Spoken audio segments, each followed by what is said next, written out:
Sindh assembly نے حیدرآباد سکہ motor وے کی تعمیر سے متعلق قرارداد متفقہ طور پر منظور کر لی۔ قرارداد میں موٹر وے سے منسلک تمام ہائی ویز کی جلد تعمیر کا مطالبہ کیا گیا۔ تاہم طلبہ یونین کی بحالی اور انسانی اسمگلنگ کے متعلق قراردادوں کو ایوان نے مسترد کر دیا۔ مزید تفصیلات چاہتے ہیں کراچی سے منظر رضوی کی اس رپورٹ میں۔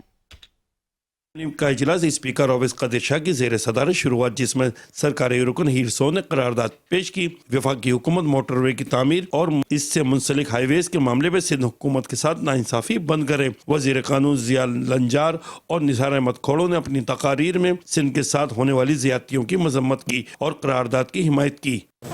ہمارے پاس جو بھی ہائی ویز کراچی سے اپر سندھ میں جا رہے ہیں، اس میں جو ہمارا نیشنل ہائی وے ہے،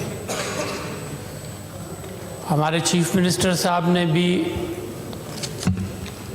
اسلام آباد میں میٹنگ میں پرائم منسٹر سے یہ ڈیمانڈ کی ہے۔ جہاں یہ سکھر اور حیدرآباد کے ہائی وے کی بات ہے، بات تو چلی تھی کہ چلو جی پبلک پرائیویٹ پارٹنرشپ پر شروع ہوگا، لیکن اب کیا صورتحال ہے اور کیوں شروع نہیں ہو رہا، اس کی کوئی وضاحت نہیں آ رہی۔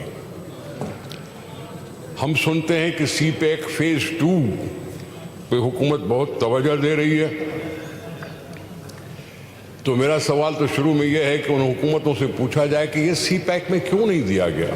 سندھ ملک کو چلاتا ہے، لیکن مسائل کا سامنا بھی صرف سندھ کو ہے۔ ایوان نے جماعت اسلامی کے محمد فاروق کی طلبہ یونین کی بحالی اور MQM کی ڈاکٹر فوزیہ حمید کی انسانی اسمگلنگ کے متعلق قراردادوں کو مسترد کر دیا۔ اپوزیشن لیڈر علی خورشیدی نے نقطۂ اعتراض پر حکومتی کمیٹیوں میں من پسند افراد کو نوازنے کا الزام عائد کیا۔ اجلاس جمعے تک کے لیے ملتوی کر دیا گیا۔ منظر رضوی، 5 نیوز، کراچی۔